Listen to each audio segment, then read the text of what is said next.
tu vas très vite te rendre compte que les protections hygiéniques habituelles qu'on nous donne de manière automatique, comme on nous a donné la pilule de manière un peu systématique aussi, ne sont pas ultra bonnes pour notre santé.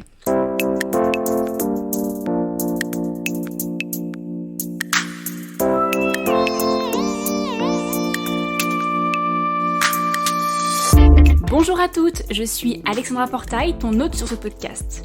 Bienvenue sur Éclosion par Hygiène de Vie podcast. Si tu es arrivé par hasard, eh bien sache que le hasard n'existe pas. Et si ce n'est pas la première fois que tu entends cette introduction, c'est que tu es fidèle au podcast et je t'en remercie. Monologues ou discussions passionnantes entre personnes passionnées, santé au naturel, bien-être féminin, nature cyclique ou encore découverte de nouvelles approches et manières de voir les choses, voilà tout ce qu'incarne ce podcast. Je te donne rendez-vous tous les mercredis matins et parfois le samedi en bonus pour un moment frais en toute simplicité et authenticité et 100% naturel. Alors abonne-toi pour ne pas manquer les prochains épisodes. Dernière chose, si tu souhaites me soutenir et contribuer à faire pérenniser ce podcast, n'hésite pas à me partager ta note, ton commentaire, bref, à le partager autour de toi pour l'aider à le faire rayonner. Prête à plonger dans ce nouvel épisode ? Je te souhaite une très belle écoute. Hello ! Alors pour démarrer cet épisode, je te propose de continuer avec nos bonnes habitudes. Je t'invite à prendre une grande inspiration par le nez, puis à expirer lentement tout l'air de tes poumons et à vraiment te poser la question « Comment je vais ?» Allez, on fait ça ensemble. Inspire, puis expire.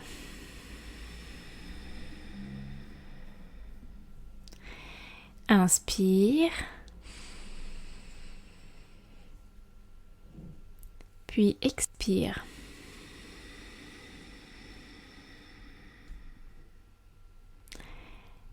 Comment je vais ?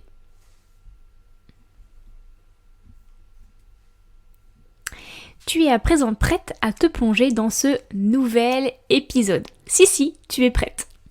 Car aujourd'hui, nous allons parler une nouvelle fois d'un sujet de la plus haute importance, à savoir de ces petites choses fort utiles que nous utilisons tous les mois ou presque, en fonction de la durée de nos cycles et qui peuvent, pour certaines d'entre elles, faire pas mal de dégâts. Alors je ne reviendrai pas sur le classique, la serviette hygiénique jetable et les tampons jetables. Pour connaître les 3 raisons qui m'ont poussé à stopper net cette habitude que j'ai eue pendant de longues années, je t'invite à aller écouter mon précédent épisode à ce sujet qui s'intitule « Stop aux toxines dans le vagin, 3 raisons de ne plus utiliser les protections hygiéniques jetables ». Non, aujourd'hui je vais te partager 5 alternatives aux protections périodiques jetables, justement beaucoup plus respectueuses de ton corps et de ta santé, de notre environnement et de ton portefeuille. Prête à découvrir tout ça ? Mais avant de rentrer dans le vif du sujet, place à l'instant des remerciements. Je souhaiterais mettre à l'honneur aujourd'hui Noël qui m'a partagé son avis au sujet de mon livre Plus jamais malade. Un livre très instructif, bien expliqué, avec des petites astuces personnelles et bien réalisé. J'ai adoré. Merci Alexandra. Merci beaucoup Noël pour m'avoir fait confiance en te procurant mon livre et ensuite pour m'avoir partagé tes ressentis. Je suis vraiment très contente que ce livre ait pu t'apporter de nouvelles astuces afin de renforcer ta vitalité. J'ai voulu cet ouvrage à la fois complet puisqu'il traite d'alimentation, santé et végétale, d'immunité et de digestion et à la fois et surtout accessible pour être appliqué dès que possible. Et si toi qui m'écoutes, tu es également intéressé, je te mettrai le lien de ce livre en description de cet épisode. Et si toi aussi tu apprécies ce podcast et que tu souhaites le soutenir pour qu'il puisse toucher encore plus de femmes, eh bien je t'invite à partager à une amie, voire à le noter sur Apple Podcast ou iTunes, ou encore à me partager ton avis et peut-être une question que tu te poserais à l'issue de ton écoute en allant sur l'article lié à cet épisode disponible sur mon site internet hygiènedevie.fr avec le chiffre 2. Allez, assez bavardé, je te laisse avec ce nouvel épisode qui, je l'espère, te plaira. Belle écoute! Avant toute chose, je tiens à faire un petit point sur la notion de règles et de saignement lorsque l'on est sous pilule contraceptive ou autre contraception hormonale. Je ne vais pas rentrer dans les détails car j'en dédierai un épisode bien spécifique à ce sujet, mais tout de même, voici 2-3 éclaircissements. Il faut savoir que si tu prends une contraception hormonale et que tu saignes chaque mois, ces saignements ne sont pas des menstruations.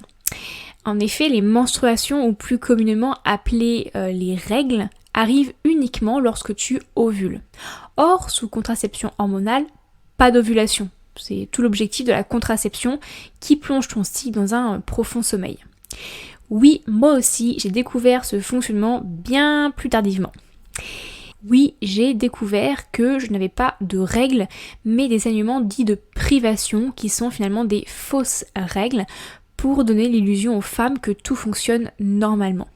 C'est pourquoi nous n'avons que très peu de douleur puisque notre utérus fonctionne à l'arrêt et notre endomètre, responsable des écoulements de sang, ne s'est pas épaissi comme il le ferait lors d'un cycle naturel puisqu'il n'y a pas eu d'ovulation. Évidemment, ces processus varient d'une contraception à l'autre et plus les contraceptifs hormonaux sont fortement dosés, moins on a nos règles. Et certaines pilules ne provoquent même pas ces saignements. Du coup, on en arrive au sujet du jour. Si jamais tu as très longtemps été sous contraception hormonale sans saigner, ou en saignant mais de manière très contrôlée puisque c'était dû aux hormones de synthèse, tu dois certainement te poser la question « Ok, comment je vais m'en sortir maintenant ?» Surtout si tu as arrêté ta contraception pour une question de santé et d'une envie de te tourner vers plus de naturel, tu vas très vite te rendre compte que les protections hygiéniques habituelles qu'on nous donne de manière automatique, comme on nous a donné la pilule de manière un peu systématique aussi, ne sont pas ultra bonnes pour notre santé. Je t'emmène donc avec moi pour un petit tour d'horizon sur les choix de protection périodique plus respectueuses qui s'offrent à toi, avec leurs avantages et leurs inconvénients. Quelles sont les protections périodiques naturelles qui existent à ce jour ? J'aimerais aujourd'hui te présenter 2 catégories de protection hygiénique. Les protections jetables bio et les protections réutilisables. Je vais les passer en revue en t'expliquant ce que j'en pense à chaque fois. Et bien sûr, mon avis ne tient qu'à moi. Je te laisserai faire le point sur ce que tu en penses à la fin de cet épisode pour que tu puisses prendre une décision éclairée et respectueuse de tes convictions personnelles. Débutons notre tour d'horizon par les protections jetables bio. C'est ce qui va se rapprocher le plus des tampons et serviettes que nous avons été habitués à utiliser dès notre premier cycle. Les protections périodiques bio sont en coton bio. Elles sont plus saines pour le corps avec une composition bien plus clean, donc uniquement du coton bio, de l'amidon de maïs en guise de plastique protecteur, et elles sont biodégradables, ce qui réduit assez considérablement leur impact environnemental. Néanmoins, il est bon de garder à l'esprit que le coton est tout de même une culture qui puise énormément d'eau. Ce n'est donc pas non plus sans impact écologique. Et en plus, ça reste jetable. Tu peux trouver des tampons bio et des serviettes hygiéniques bio. Donc voici quelques petits conseils si tu t'intéresses à ces protections jetables bio. Concernant les tampons bio, eh bien ils se gardent jusqu'à 6 heures et ne se gardent pas la nuit. Ils sont assez pratiques finalement pour garder un rythme de vie normal avec différentes activités possibles comme le sport par exemple. En revanche, tout comme les tampons classiques, eh bien je te suggère d'être très vigilante quant à l'utilisation prolongée des tampons, bio ou pas bio, d'ailleurs comme pour la cup menstruelle, et toute protection que tu insères à l'intérieur de ton vagin, car une utilisation trop longue, qui excède les 8 heures, peut être dangereuse pour ta santé, donc surtout ne dors pas avec. Et concernant les serviettes hygiéniques bio, eh bien elles sont aussi très pratiques car elles restent confortables et elles sont composées uniquement de coton et non pas de parfum ni cette couche de plastique directement en contact avec ta peau qui te fait transpirer. Pour moi, cette solution devrait devenir la base car c'est très pratique et ça ne change pas radicalement nos habitudes. Pourtant, elles font toute la différence en termes d'impact sur la santé et sur l'environnement. C'est donc une transition idéale, notamment après l'arrêt de la pilule par exemple, le temps de s'habituer. Par contre, on ne va pas se le cacher, ces protections bio restent jetables et donc n'améliorent absolument pas la création de déchets ou plutôt la limitation des déchets. Niveau portefeuille, tu vas payer un peu plus cher que des tampons et serviettes classiques, mais en plus tu vas devoir en acheter régulièrement puisque ça reste jetable. Donc selon moi, c'est une bonne première approche, le temps de trouver une autre solution plus durable. Et justement, venons-en aux protections hygiéniques non jetables et donc plus durables. Je vais t'en présenter 4 différentes. Les premières, les serviettes lavables. On reste encore assez proche de la serviette hygiénique classique, sauf que là, tu ne vas pas la jeter. Loin des serviettes de grand-mère, eh bien les serviettes lavables modernes ont beaucoup d'avantages. Elles sont fines, elles sont douces, elles sont sympas, colorées, confortables et sont faciles à utiliser. Elles coûtent entre 3 à 30 € si on les entretient bien et on peut les utiliser jusqu'à 5 ans environ. Donc oui, c'est un investissement au départ, mais qui est vite rentabilisé comme toutes les autres protections non jetables que je vais te présenter par la suite. Tu peux les acheter prêtes à l'emploi en magasin bio, écologique, en ligne aussi, comme le site Casidomi ou la Fourche Bio par exemple, ou même en coudre avec des tissus de récup aussi, si tu aimes les DIY. Et d'ailleurs, si ça te tente de te lancer dans la confection de serviettes lavables, tu pourras trouver dans l'article lié à cet épisode une vidéo DIY qui t'explique pas à pas comment la réaliser. Et comment choisir sa serviette hygiénique lavable si tu souhaites justement ne pas la réaliser mais l'acheter directement? Eh bien, je te conseille de privilégier les matières naturelles comme le coton bio ou le chanvre et avec un label GOTS ou Ecotex 100 afin d'éviter les produits chimiques polémiques. Elles seront faites de coton bio, de cellulose non blanchie au chlore, de produits sans composants pétrochimiques et plastiques, sauf éventuellement des pochettes en bioplastique compostable, et des produits sans colorants et sans additifs. Alors comment les porter et les entretenir ? Pour ça, c'est quand même super simple. Tu attaches une serviette à ton sous-vêtement par des boutons pression ou un petit scratch. Le tissu reste étanche grâce à sa couche en synthétique, en nylon ou en polyester respirant, voire même en bambou, ce qui est le top. Et selon ton flux, tu choisis un modèle qui est adapté. Il en existe du simple protège-slip jusqu'à la serviette de nuit pour une absorption vraiment optimale. Et si tu n'es pas chez toi, tu utilises une pochette imperméable pour transporter ta serviette usagée. Il suffit de la mettre de côté, puis ensuite de laver la pochette avec ta serviette. Et du coup, pour l'entretenir, tu trempes d'abord ta serviette et ta pochette dans de l'eau froide pour décoller les traces de sang. L'eau chaude va en effet plutôt coaguler et faire incruster les taches, donc d'abord l'eau froide, puis ensuite tu pourras laver la culotte, la serviette à 60 degrés et la laisser sécher à l'air libre. Elles sont fines, donc finalement elles vont occuper très peu de place dans ta machine à laver et consommer par conséquent peu d'eau. Dans la même veine, tu as les culottes menstruelles. Alors les culottes menstruelles ou culottes de règles sont relativement récentes sur le marché des alternatives aux protections jetables.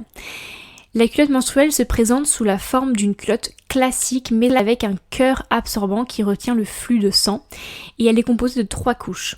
L'extérieur qui peut être en coton, un bambou, polyamide ou élastane. la doublure qui est faite de coton et d'élastane, et ensuite la couche absorbante composée de viscose, de polyester, de pull, PUL, le lycra, le tencel, la laine, etc. Ça dépend des modèles de culottes.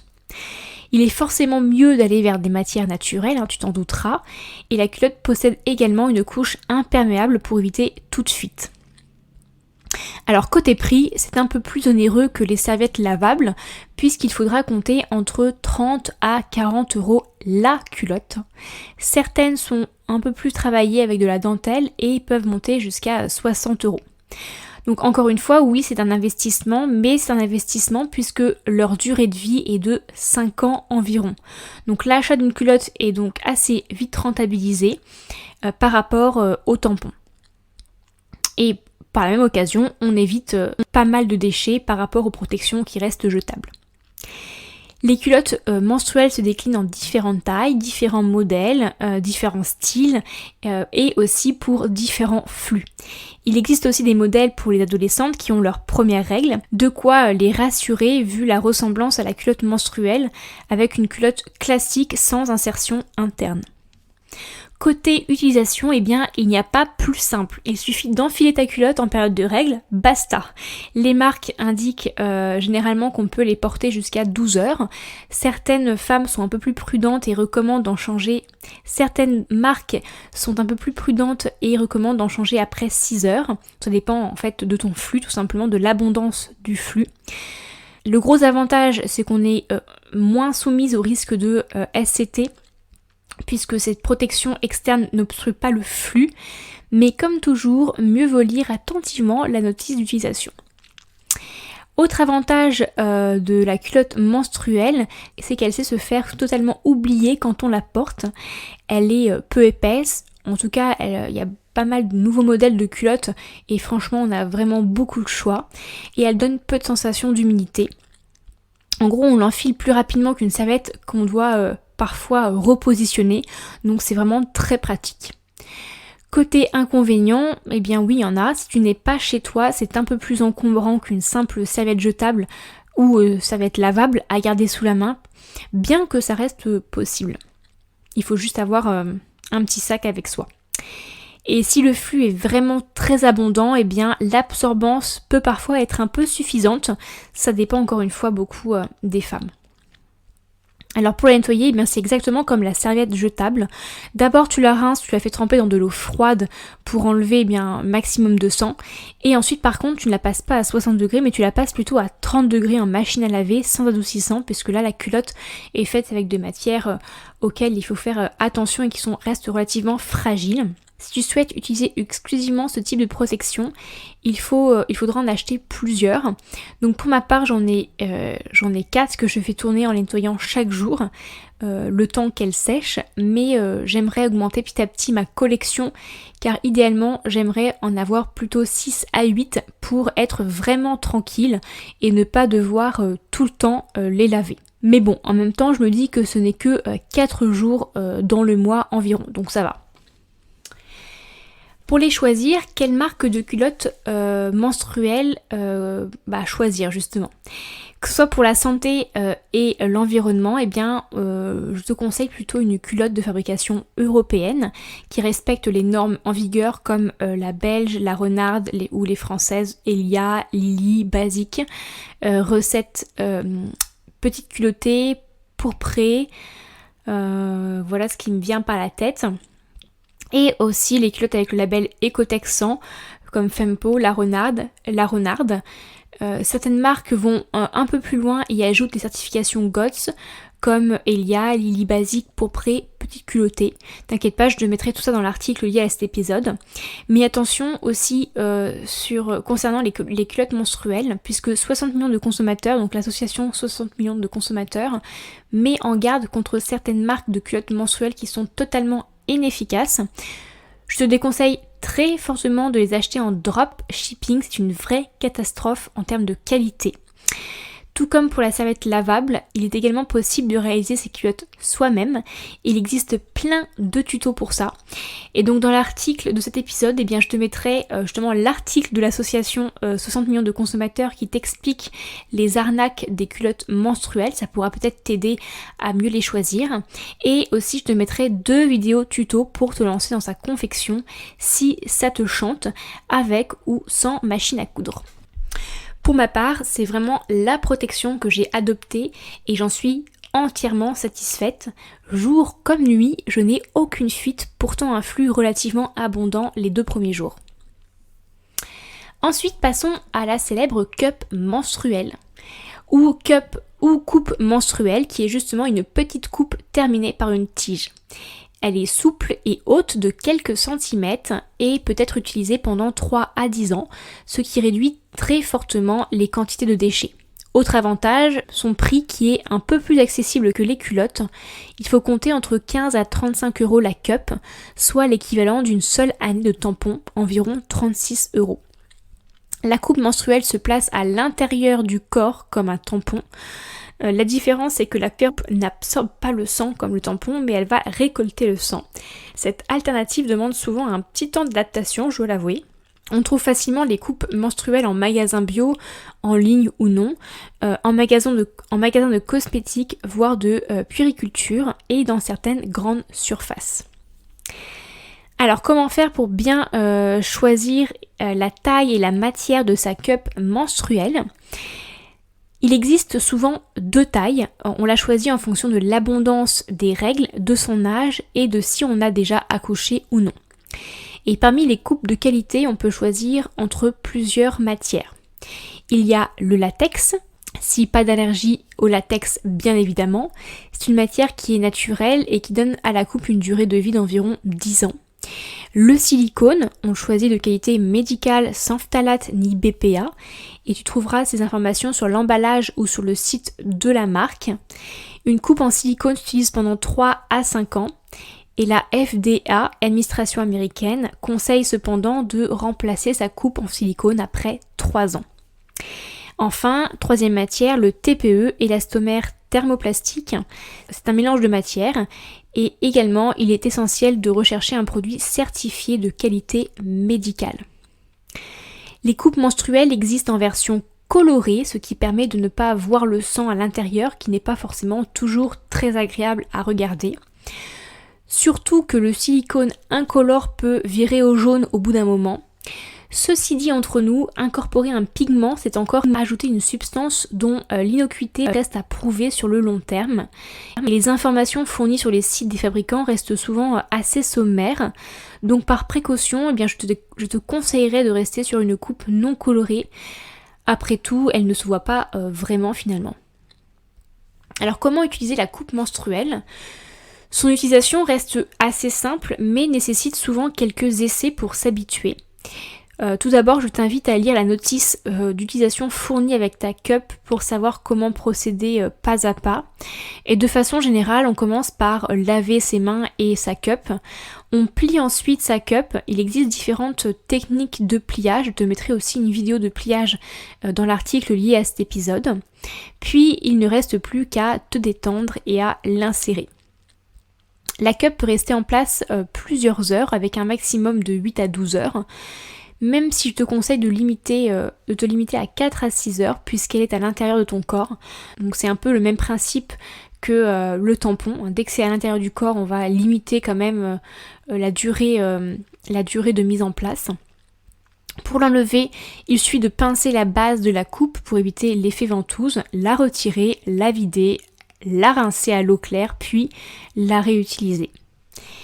La coupe reste confortable si elle est bien positionnée et on peut même la porter quand on fait du sport ou quand on va à la piscine, ce qui est quand même plutôt pratique.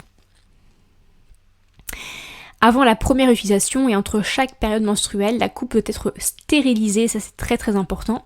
Certains spécialistes même recommandent de stériliser la cup entre chaque utilisation, ce qui rend la chose un peu plus fastidieuse, mais c'est vrai plus certaine en termes d'hygiène.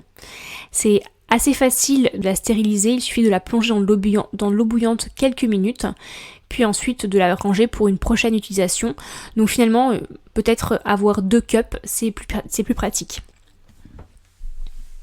Donc bien que son utilisation soit simple sur le papier et qu'elle reste un peu plus abordable en termes de prix, je n'ai pour ma part jamais utilisé ce type de protection. D'ailleurs, comme je n'ai jamais utilisé de tampon. Je ne suis pas une grande fan à l'idée d'insérer un objet dans mon vagin et ça a toujours été comme ça. Donc après c'est vraiment à chacune ses envies, disons. Et vu que je suis très satisfaite par les culottes menstruelles, je leur suis totalement fidèle. Et même si je ne peux pas aller à la piscine pendant quelques jours, tant pis. Après, si tu utilises correctement la cup et que tu n'as pas de soucis par rapport à ça, je ne vois pas de soucis à mon point de vue. Elle est peut-être en plastique, alors si tu peux aller sur de latex, c'est mieux, et il faut aussi ne pas la garder trop longtemps. Après, il faut avoir quand même du temps et surtout être à l'aise pour stériliser sa cup alors que tu es peut-être en coloc ou avec ta famille, ce qui n'est pas forcément très pratique à faire. Et aussi, comme tu l'auras compris, la cup implique que tu sois à l'aise avec ton corps et que tu n'aies pas de vaginisme ou peur d'insérer la cup dans ton corps. Je te conseille fortement de ne la mettre qu'au jour de grand flux. Ce n'est pas fait pour le spotting ni pour la fin des règles. Et pareil que pour le tampon bio, elle n'exclut pas les risques de choc toxique. Il ne faut donc pas dormir avec. Autre type de protection que tu connais peut-être un peu moins, c'est les éponges menstruelles. Les éponges menstruelles, ou qui sont aussi dites éponges de mer, peuvent aussi remplacer les protections hygiéniques classiques. À l'origine, elles sont utilisées par les femmes du bassin méditerranéen. Ces alternatives reviennent aujourd'hui à la mode. Côté prix, il faut compter entre 5 à 15 € pour un lot de 3 éponges menstruelles. On peut utiliser une éponge pendant environ une dizaine de cycles, donc quasiment un an, disons. On a la place, donc finalement ça veut dire qu'entre 5 à 15 €, tu peux faire environ 3 années. On la place comme un tampon à l'intérieur du vagin et elle récolte le sang en s'imbibant. Niveau entretien et hygiène des éponges menstruelles, avant la première utilisation, tu nettoies l'éponge à l'eau et au savon, puis il faut la désinfecter en suivant la notice. Et pendant les règles, on la retire à la même fréquence qu'un tampon. On la rince à l'eau froide, puis on la lave soigneusement avec de l'eau et du savon avant de la remettre en place. Et ensuite, il est conseillé de la désinfecter et de la sécher à l'air libre entre chaque cycle. Côté hygiène, certaines études restent sceptiques. Selon elles, les éponges restent des organismes marins qui filtrent l'eau de mer. Elles peuvent contenir donc des résidus comme du sable, des morceaux d'algues, des petites particules. Certains risques sont évoqués par ces études, comme des morceaux d'éponge qui pourraient se détacher pendant l'utilisation, des bactéries qui pourraient se développer à l'intérieur du vagin. Mais des études plus récentes seraient aussi nécessaires pour confirmer ou non ces données. Les éponges seraient aussi déconseillées aux femmes qui portent un stérilet. Et côté écologie, qu'est-ce que ça donne ? Les éponges sont naturelles, elles sont renouvelables et génèrent peu de déchets. Mais la réflexion peut aussi aller un peu plus loin. Quid de l'impact sur la biodiversité des éponges prélevées dans leur milieu naturel, par exemple ? De nombreux fournisseurs déclarent réaliser une pêche dans le respect de l'écosystème. L'éponge serait ainsi coupée et non arrachée pour pouvoir repousser. Mais aucun label ne garantit la tenue de cet engagement, en tout cas à l'heure actuelle et à ma connaissance. Je souhaitais l'évoquer aujourd'hui pour être la plus exhaustive possible, mais l'éponge reste à mon sens encore trop peu connue pour que je puisse te la recommander les yeux fermés, ou encore trop peu connue à mes yeux. Et pour terminer cet épisode, je souhaite te partager la solution la plus respectueuse et la plus écologique et économique qu'il soit, mais pas la plus simple, le flux instinctif libre. Cette pratique récente du flux instinctif libre fait de plus en plus d'adeptes. Alors quel est le principe ? Le principe c'est écouter son corps et ainsi pouvoir se passer complètement de protection hygiénique. Les plus habituées sentent quand elles doivent évacuer leurs règles, un peu comme quand on a envie de faire pipi, contracter leur périnée pour retenir le flux, puis ensuite se rendre aux toilettes pour l'éliminer. Cette pratique est forcément écologique, économique et 100% naturelle. Mais elle nécessite un apprentissage pas des plus simples ni des plus rapides non plus. Par contre, lorsque l'on y arrive, c'est signe que l'on sait être à l'écoute de son corps et de ses besoins. Il y a aussi certaines contraintes. Il faut pouvoir se rendre aux toilettes au bon moment, difficile à concilier avec certaines activités par exemple, et que les toilettes se trouvent à proximité, mais l'application gratuite WASAP permet de géolocaliser ces toilettes les plus proches par exemple. J'ajouterais aussi que le flux instinctif est selon moi possible qu'à la condition justement d'avoir un lieu à proximité pour évacuer son flux sanguin sans devoir attendre 30 minutes ou 1 heure, car c'est comme l'envie d'aller faire pipi, si tu la retiens de trop, tu peux te faire plus de mal que de bien. Bloquer l'évacuation de tes règles sur une période assez longue ne me semble pas très judicieux non plus. Les gynécologues semblent ne pas trouver de risque à cette méthode, de ce que j'ai pu trouver comme information en tout cas. Ils pointent du doigt la difficulté de sa mise en œuvre, surtout pour les flux importants ou les femmes ayant eu un accouchement par voie basse. Les adeptes du flux instinctif expliquent quant à elles, en effet qu'un temps d'adaptation est nécessaire et selon les médecins, la contraction doit venir du plancher pelvien, pas de l'utérus, et ne doit pas être trop longue. Cette méthode ne convient donc pas à toutes les femmes, mais serait une possibilité pour certaines. Je te mettrai dans les notes une vidéo témoignage d'une femme qui explique sa pratique de flux instinctif qu'elle pratique justement depuis 7 ans. C'est assez intéressant à écouter. Si je devais résumer cet épisode, eh bien je dirais, comme pour beaucoup de choses dans la vie, les protections hygiéniques sont diverses et variées. Il n'y a pas de méthode idéale, il y a juste une méthode idéale pour toi. Comme avec la contraception finalement, notre rapport aux protections hygiéniques est très personnel. Je t'ai partagé ici des faits mais aussi mon avis rien qu'à moi. Comme tu le sais peut-être déjà, j'ai passé plus de 10 ans sous pilule et près de 5 ans en aménorrhée secondaire sans cycle, donc sans saignement. Avant cette période, j'utilisais les serviettes hygiéniques jetables puisque c'était un peu, à peu près la seule chose qui existait. C'était il y a plus de 20 ans. Et le jour où j'ai retrouvé un cycle et que j'avais en parallèle réalisé tout ce travail de me rapprocher d'une santé plus naturelle, plus respectueuse de mon corps et de l'environnement, il était absolument inimaginable pour moi de retourner vers des protections classiques jetables et pleines de cochonneries. C'est alors que j'ai eu un coup de cœur pour les culottes menstruelles. Et toi, vers quelle protection te tournes-tu ? Je te remercie de m'avoir écouté jusqu'à la fin de cet épisode. J'espère qu'il t'aura permis d'y voir un peu plus clair et peut-être t'aidera à choisir ta protection idéale. Si le cœur t'en dit et si tu as la moindre question, n'hésite pas à me contacter pour discuter ensemble de ce sujet. Sache que c'est mon métier d'accompagner les femmes sur le chemin de leur santé féminine au naturel et aussi via le programme Bye Bye Pilule que j'ai créé rien que pour ça. Comme d'habitude, je mettrai toutes les informations mentionnées à l'écrit dans un article disponible sur mon site internet dans la section blog et podcast. J'y mettrai tous les articles et vidéos tutos que je souhaitais te partager. Le lien est encore et toujours en description de cet épisode. Si le sujet du jour t'a plu, je t'invite 1. à t'abonner au podcast sur la plateforme d'écoute de ton choix pour être notifié de la sortie des prochains épisodes. 2. à rejoindre la communauté Hygiène de Vie en t'inscrivant à ma newsletter que tu trouveras sur mon site internet hygiènedevie.fr. Et 3. à le partager à une amie via les SMS, le mail, WhatsApp ou encore juste grâce à ta voix, puis à faire une copie d'écran de l'épisode et à la mettre en story sur Instagram en me mentionnant @alexandraportailnaturo et en mentionnant le compte du podcast @hygiènedevie.podcast pour que je puisse te repartager et te remercier en retour.